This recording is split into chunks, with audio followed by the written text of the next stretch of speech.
My name is Indraja. I am studying in third class.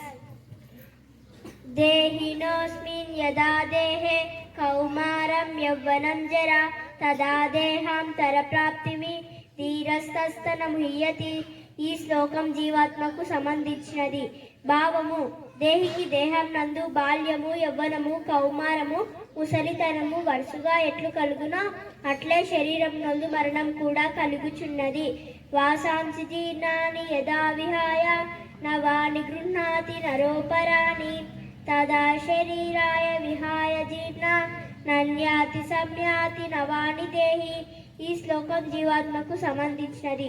భావము: మానవుడు పాత వస్త్రమును వదిలి కొత్త వస్త్రం ధరించినట్లు ఆత్మ స్థితిలావస్థకు వచ్చిన పాత దేహంను వీడి కొత్త శరీరంలోకి ప్రవేశించుచున్నది. Thank you.